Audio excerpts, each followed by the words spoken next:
Muy buenos días a todos. Vamos a dar inicio al comité GSC correspondiente al 8 de julio de 2016. En Colombia, a pesar de la propuesta del gobierno realizada el pasado martes a la agremiación o al sector de transportador, en el que se incluían 18 iniciativas, pues no se ha logrado alcanzar un acuerdo. Las peticiones o los puntos difíciles de negociar han sido básicamente la conformación o el establecimiento de una tabla de costos de transporte, conocido como fletes. El gobierno no quiere fijar esto, quiere que el mercado funcione y defina los costos de transporte de manera libre. El segundo tiene que ver con la reducción del precio de los combustibles, que como ustedes bien saben hay una fórmula con la cual pues el gremio de transportadores no está de acuerdo, y es una fórmula que depende de los precios internacionales de la gasolina más los impuestos que se cobran internamente en Colombia. También quieren reducir el costo de los peajes y el número de los mismos, algo pues que como ustedes bien saben, y ante la deficiencia de las vías en Colombia, pues tampoco es posible. Y el último punto, uno de los más álgidos, pues es decir, en teoría debería ser de más fácil aprobación y aceptación, tiene que ver con la verificación del esquema de chatarrización para reducir el exceso de oferta que hay en este mercado, pero en los últimos años no ha sido posible solucionar. Sin embargo, como ustedes ven, los puntos que están demandando los transportadores son puntos que son de difícil cumplimiento por parte del gobierno, y por esto hay que estar muy pendientes de los impactos que tendría este paro de transportadores en la inflación. Recuerden que para el mes de junio aparentemente puede haber algo de influencia del paro camionero ya en los precios de los alimentos, y cada vez toma más fuerza que para el mes de julio se van a notar de mayor medida estas implicaciones si no se llega a algún acuerdo que finalice este paro. Recuerden que este paro de transportadores comenzó desde el 7 de junio. Hoy van a ser publicadas las minutas del Banco de la República, en la que buscaremos si existe algún grupo que proponga una pausa en esa senda de incremento de tasas de los últimos trimestres. A pesar de esto, que estamos buscando en las minutas, recordamos que ayer, y debido a los datos de inflación y a la dinámica de la inflación básica que presentamos en nuestro comité, consideramos que hay una probabilidad muy alta de que el banco, la junta directiva, decida incrementar nuevamente su tasa en 25 puntos básicos en julio, motivo por el cual ese es ahora nuestro escenario base para el mes de julio, que la tasa no se quede en el 7,5, sino que suba al 7,75%, y también muy a pesar de todos esos riesgos internacionales que hemos estado observando en las últimas semanas. En América Latina solo queremos destacar dos temas. Uno tiene que ver con Brasil, donde el gobierno está tratando de modificar y de ser más agresivos en su objetivo fiscal para el próximo año, en el que redujo el déficit programado de cerca de 160 billones de reales a 139, pero pues en este momento todavía tenemos problemas de gobernabilidad. Recuerden todos estos escándalos donde se han visto involucrados también los nuevos ministros de la administración de Michel Temer. Entonces es importante acá pues ver que siguen buscando credibilidad del mercado, pero pues el tema político continúa bien enredado, y el día de ayer el Congreso de Brasil tramitó una ley reversando las decisiones de cerca de hace 8 años en el que se le daba la exclusividad de explotación de la región subsahariana a Petrobras. En ese momento, cuando salió este anuncio, George Soros, que tenía una importante participación en Petrobras, decidió venderla. Pues entonces la reversión de esta medida parece que tuvo un impacto importante en el mercado. Ayer la acción de Petrobras tuvo un fuerte repunte a pesar de esa caída que registró el precio del petróleo. El segundo tema en América Latina para destacar tiene que ver con la dinámica de la inflación en México, la cual pues descendió entre mayo y junio del 2,6 al 2,54. Recuerden que la meta de inflación en México va del 2 al 4%, es la misma que se tiene en Colombia y en Chile, pero el Banco Central ha incrementado la tasa de referencia en 3 ocasiones para un total de 125 puntos básicos desde diciembre de 2015 por los temores que se tienen de una transmisión de esa depreciación del peso mexicano a los precios internos al consumidor. Entonces, esto todavía no se ha transmitido. Seguimos con inflaciones por debajo del punto medio de la meta del Banco Central de México, y mientras tanto los diferentes funcionarios del Banco Central de México siguen hablando de los temores que tienen por esa transmisión de precios y la razón por la cual han venido incrementando su tasa de referencia. Por el momento creemos que ha sido un poco exagerado esos temores desde el punto de vista de impacto en la inflación. Creemos que aparentemente se están excediendo en los ajustes de tasas de referencia. En los Estados Unidos hoy fue publicado ya el dato oficial de generación de empleo. Lo importante acá es, más que haber superado las expectativas, es haber tenido como conclusión que el mal dato de mayo puede haber sido un dato puntual y que la tendencia del mercado laboral sigue siendo sólida, sigue siendo fuerte. Recuerden que la Reserva Federal no incrementó la tasa el 15 de junio por dos razones y tal vez la más importante tenía que ver con ese mal dato de generación de empleo del mes de mayo. Entonces, pues sin duda, como ustedes supondrán, ha tenido impactos importantes en el mercado de deuda pública en los Estados Unidos, pero ahora, pues después del 23 de junio, se unió a toda la ecuación el tema del Brexit europeo, entonces el mercado no ha reformulado todavía la posibilidad de tener un incremento de tasa este año, sigue siendo muy desconfiado sobre esto. El mensaje básicamente que queremos dar con este del mercado laboral es que esa dinámica sigue siendo sostenida y que probablemente Estados Unidos, por lo menos desde el punto de vista interno, podrá soportar este efecto de Brexit. En los otros datos del mercado laboral que fueron publicados, la tasa de desempleo subió un poco al 4.9%, sin embargo, pues como ustedes ya lo saben y han tenido la oportunidad de recibir nuestros informes sobre los pronósticos de la Reserva Federal y sus objetivos de largo plazo, pues esa tasa de desempleo del 4.9% está en ese objetivo, no hay ningún problema con esto, y la remuneración salarial repuntó, pero un poco menos de lo esperado. El mercado esperaba que se fuera en términos anualizados, se registraba un incremento del 2,5 al 2,7, y lo que tuvo fue al 2.6%. Pero en términos generales el mensaje es, como mencionamos al comienzo de esto, que el mercado laboral mantiene su fortaleza. En Europa, interesante continuar haciendo seguimiento a lo que es la campaña para primer ministro en el Reino Unido. El día de ayer conocimos que Michael Gove, uno de los principales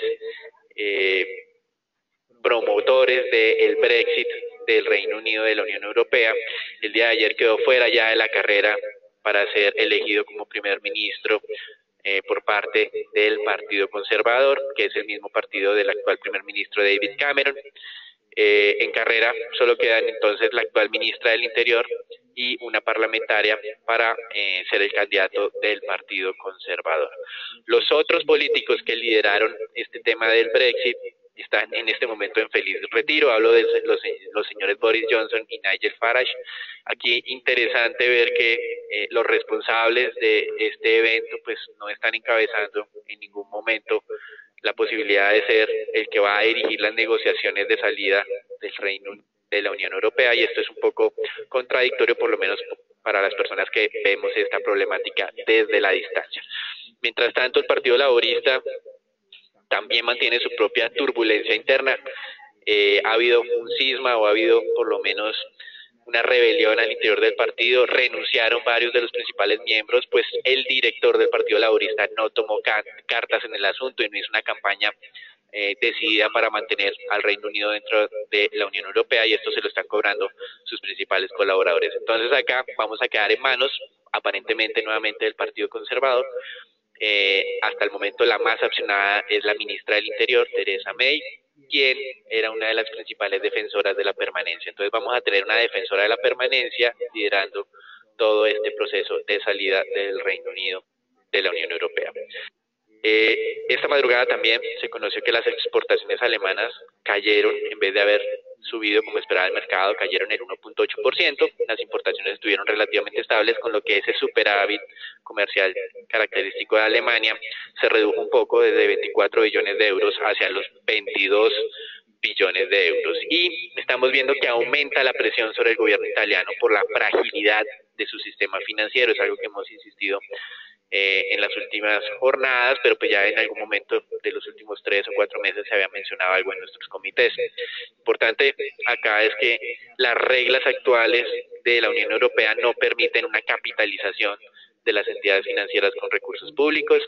El día de ayer tuvimos oportunidad de leer artículo de la revista The Economist, que supuestamente va a ser publicado a partir de mañana sábado, donde se estaba recomendando una solución salomónica, buscaba o recomendaba flexibilizar un poco esta restricción de financiamiento, más bien de capitalización de entidades financieras con recursos públicos, pero también a cambio de aportes de los tenedores de bonos, es decir, acreedores de los bancos, básicamente, que pierdan su inversión y aparentemente de los mayores depositantes que tienen estas entidades financieras italianas.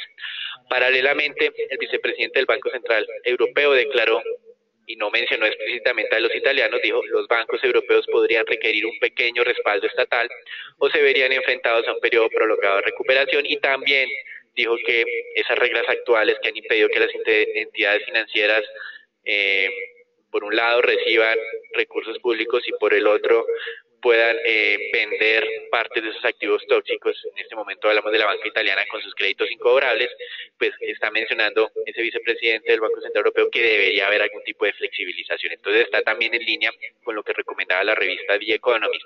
Para que no se nos olvide, no solamente la banca italiana la que está en problemas, sino la banca portuguesa, que ha visto cómo los ahorros de sus depositantes se han reducido drásticamente en los últimos meses, incluso más acelerado que los bancos italianos. Entonces este es como un llamado de atención. Estamos muy enfocados en lo que es el Brexit en este momento, pero parece que la banca europea, por lo menos lo que tiene que ver con Italia y Portugal, y recuerden que Italia es la cuarta economía de la Unión Europea, sí tienen serios problemas, y esto es un motivo adicional de preocupación. Con relación al tema de la banca, pues como era de esperarse, Standard & Poor's redujo la perspectiva de las entidades británicas, pero mantuvo las calificaciones inalteradas. El mercado está especulando que para ayudar al sistema financiero, así como esta semana se hizo un recorte de los encajes, también se haga ajustes en las tasas de referencia en las reuniones de agosto y de noviembre para dejar esa tasa que actualmente está en el 0.50 en el 0% hacia noviembre. Dependerá obviamente la velocidad de los ajustes de los desarrollos del sistema financiero.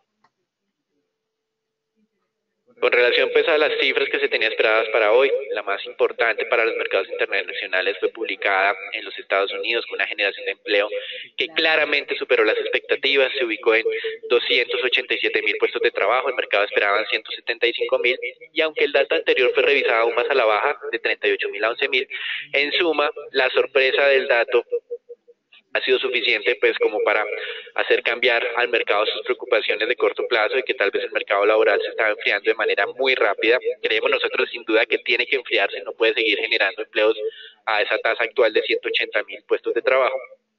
Creemos que se debe normalizar hacia una generación cercana a los 120.000, pero el dato anterior claramente de casi cero en generación de empleo pues era sin duda un gran interrogante. Con el dato de junio aparentemente pues se puede disipar este temor. Hay que esperar pues el dato de julio con una cifra un poco más normal, cercana como mencionamos a los 120.000, pues para ya dar descartado por el momento un enfriamiento de este mercado. Colombia, como mencionamos, minutas del Banco de la República a la 1 de la tarde, y en Europa pues el tema alemán con sus cifras de cuentas internacionales. Con relación a eso, lo que hemos tenido es básicamente una sorpresa negativa del lado de las exportaciones, pero al igual que los Estados Unidos, en Alemania se habla que sería la fortaleza de la economía interna la que lideraría su crecimiento económico, como quedó demostrado durante el primer trimestre de este año. En China, durante el fin de semana esperamos las cifras de inflación. Como ustedes pueden observar, el mercado espera un descenso de la inflación al consumidor de niveles del 2% al 1.8%, donde probablemente tendríamos especulaciones adicionales de estímulos monetarios.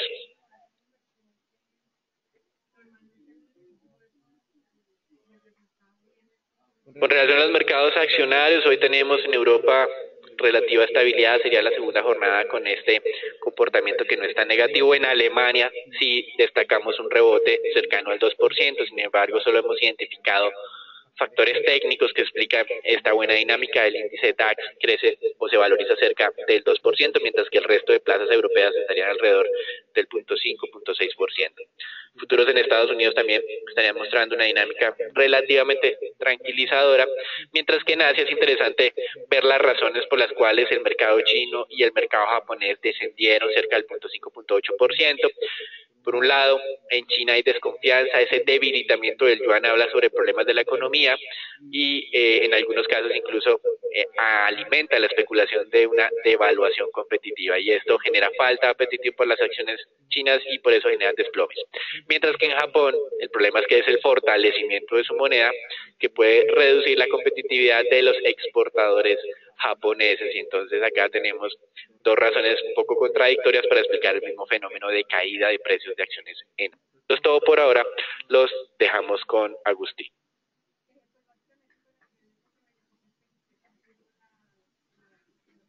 Bien, gracias Daniel. Importante aquí tener presente que el dato que acaba de ser publicado hace unos minutos, pues es el dato más importante tal vez de la semana y si no es así del mes. Ese dato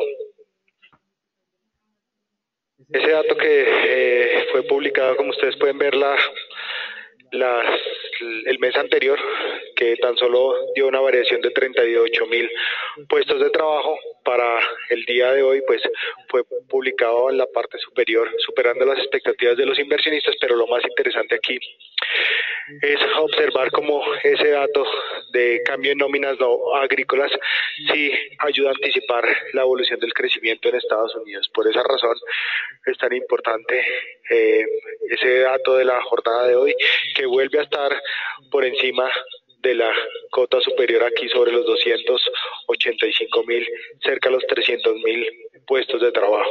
Claro que durante los próximos meses se va a estar analizando el comportamiento de este mismo y ver si se va a estabilizar por arriba de los 250.000 puestos de trabajo, pero por ahora, pues ustedes lo ven, el mercado accionario está reaccionando de manera positiva, y lo más interesante es ver cómo los futuros del Standard & Poor's están rompiendo la zona de los 2.100 puntos nuevamente al alza, una zona que habíamos establecido aquí como una zona de consolidación antes de pensar en un posible cambio de tendencia.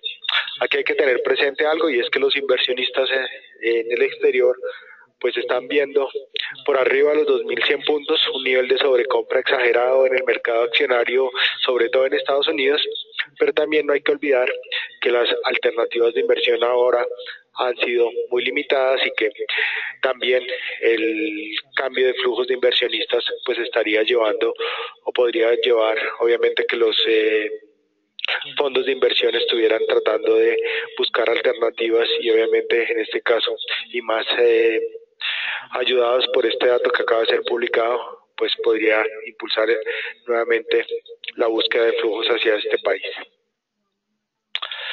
En el índice Colcap, pues mantenemos la visión negativa, es claro, después de la ruptura de la zona de triángulo, pero para la jornada de hoy, pues simplemente podríamos ver un reingreso nuevamente y respetar la zona que por ahora no se ha roto, zona psicológica aquí en los 1.300 puntos.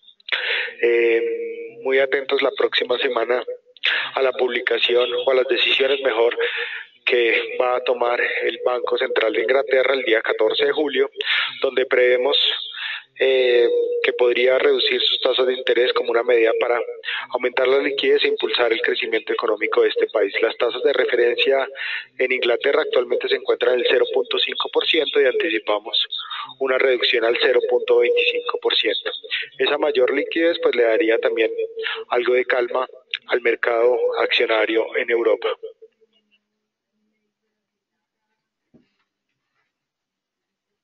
Buenos días para todos. El día de hoy no tenemos anuncios relevantes para el mercado de renta variable local. Aquí lo que traemos entonces es el análisis mensual que hacemos del mercado de repos. Observamos que durante el último mes el mercado de repos ha mostrado una importante recuperación, pasó prácticamente de un nivel de los 398.000 millones de pesos a los 508.507 mil millones de pesos, luego de que permaneciera durante 5 meses por debajo de ese nivel de los 500.000. El principal impulso para ese importante aumento lo da el saldo en repos de la acción de Éxito, que aumentó en 28.000 millones, lo que nos da una variación del 118%. Posteriormente tenemos 3 incrementos notables en Grupo Sur Ordinaria, Bancolombia y Preferencial Grupo Argos, con 19.000 millones, 15.000 millones y 12.000 millones respectivamente. En el lado negativo, la única caída que destacamos es el saldo en repos de Preferencial Grupo Sura, con una caída de alrededor de los 12.000 millones y una variación negativa del menos 67%.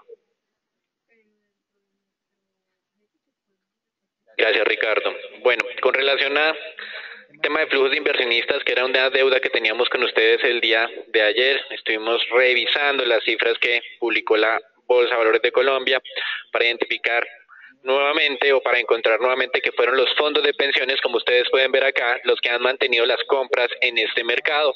Es el octavo mes consecutivo de compras netas que hacen los fondos de pensiones, si no incluimos, por supuesto, lo que recibieron en la OPA de Isagen realizada por Brookfield. Obviamente, si yo incluyera esta liquidación de acciones, pues el escenario no se ve tan positivo, pero lo que vemos es que el impacto directo en adquisiciones en el mercado secundario, excluyendo todo este tema de Isagen, sigue siendo muy favorable. Por otro lado, cuando ustedes observan las barras verdes, que son los extranjeros, aunque en los últimos 8 meses, el mismo periodo donde hemos tenido esa fuerte participación de los fondos de pensiones, los extranjeros también han sido compradores. Obviamente ustedes observan que hay algunos meses donde hacen importantes liquidaciones, con la más fuerte, la que se presentó en noviembre del 2015. Entonces, por lo tanto, aquí tenemos los extranjeros con un comportamiento un poco menos consistente, algo errático frente a lo que ha sido la compra definitiva que han venido realizando los fondos de pensiones colombianos.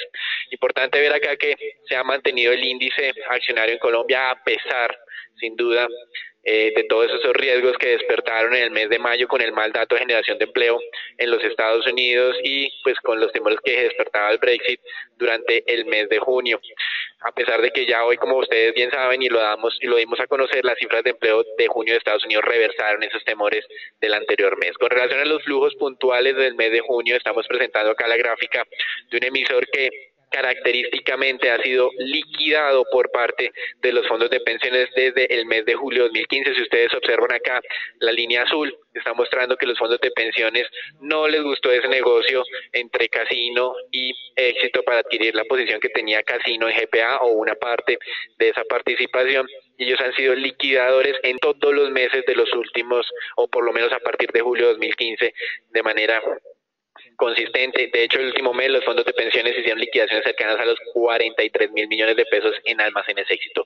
Cuando ustedes observan a los extranjeros, ellos sí han tenido algunas ventas, como fueron las de noviembre de 2015, que coincide con esa fuerte venta que veíamos en la gráfica anterior del mercado en términos generales, y también nuevamente en junio hicieron ventas en Almacenes Éxito por 57.000 millones de pesos, aunque ellos, como ustedes pueden ver en esta gráfica, han sido predominantemente compradores de este emisor. El día de hoy recibíamos una recomendación o una mejora en la recomendación que tenía Citi sobre Almacenes Éxito, incrementando el precio objetivo de cerca de 13.800 a 15.000 pesos, pero aquí el mensaje importante es que los institucionales no están dando apoyo a este emisor por el momento, y probablemente eso me explique esa dinámica que ha tenido la acción de Éxito, que solo ha recibido compras por parte de las personas naturales, adquiriendo en el mes de junio cerca de 80.000 millones, bueno, más específicamente 82.000 millones de pesos en este emisor. Otras cosas que han realizado los fondos de pensiones, como ustedes pueden ver, fue haber participado en la venta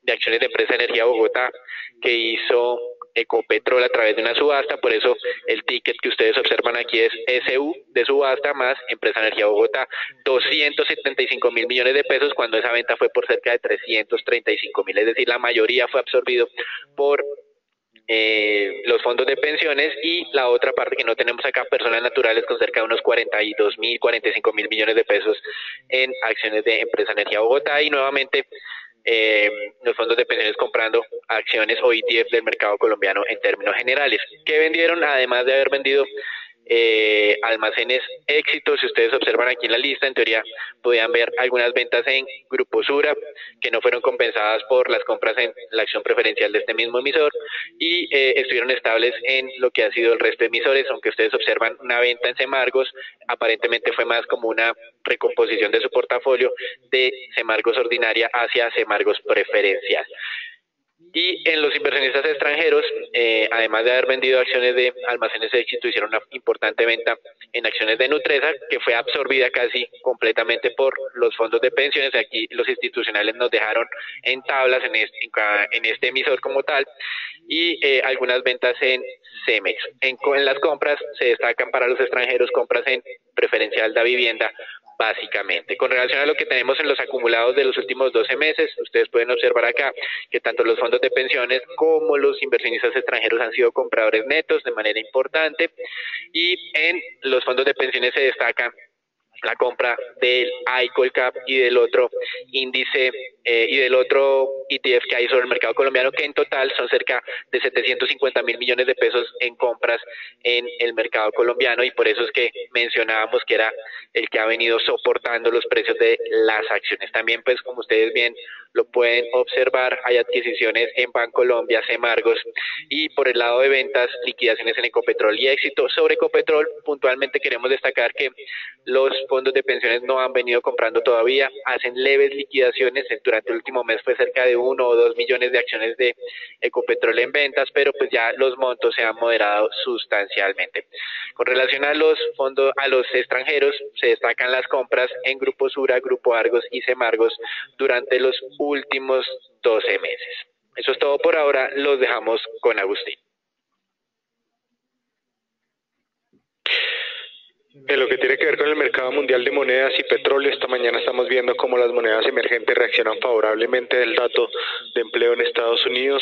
También el real brasileño, después de haberse dado a conocer los datos de inflación en este país que hubieran mostrado una disminución o reducción de la inflación, estarían empezando a mejorar en las perspectivas del comportamiento de la misma, y consecuentemente conllevarían una valorización de casi un 2% ya esta mañana en esta moneda. Otras monedas como el rublo ruso y el peso mexicano pues estaban presentando un desempeño favorable, también impulsado por una estabilización temporal en los precios del crudo, que se han mantenido sobre la zona de los $45 el barril.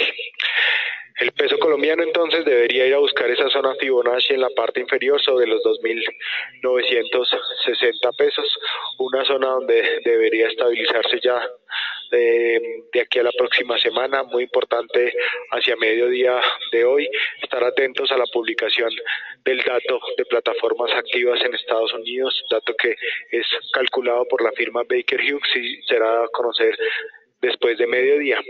Recuerdo que la semana anterior el número de plataformas activas habría aumentado en 11 hasta 341 plataformas activas, y de esta manera se había mostrado pues por quinta semana consecutiva un aumento en las mismas, lo que estaría mostrando o reiterando que cercano a los $50 el barril, las empresas que se dedican a la explotación de petróleo de manera alternativa en Estados Unidos están muy animados a reactivar sus operaciones. El precio del crudo entonces debería mantenerse aquí sobre la zona de 45 a 47 dólares el barril. Esperamos mayor volatilidad en lo que resta de la jornada.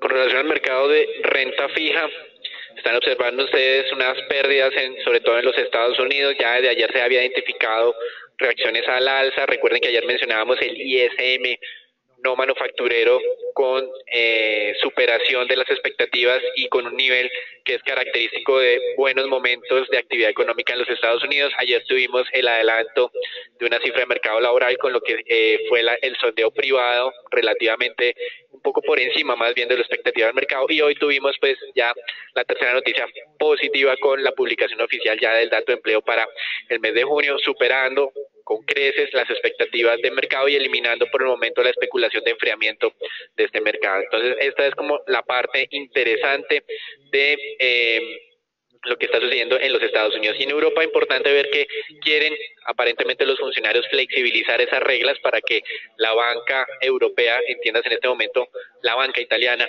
reciba recursos públicos, pero sin duda acá vamos a tener oposición de los representantes alemanes que pues tienen que justificar el uso de estos recursos de los de las personas alemanas que tributan para ayudar y apoyar la banca de otro país. Entonces esto es bien interesante, hay que continuar haciendo seguimiento a esta evolución. Como mencionamos, el Brexit, si bien es cierto, es importante, parece que se nos está abriendo un problema más grande con lo que es bancos italianos y probablemente la banca portuguesa. Eso es todo por ahora, los dejamos con Agustín nuevamente. Philip. Buenos días a todos. En el tema TES, aunque mantenemos nuestra visión en revisión, ya tenemos un sesgo negativo. Vamos a pasar a neutral con un sesgo negativo.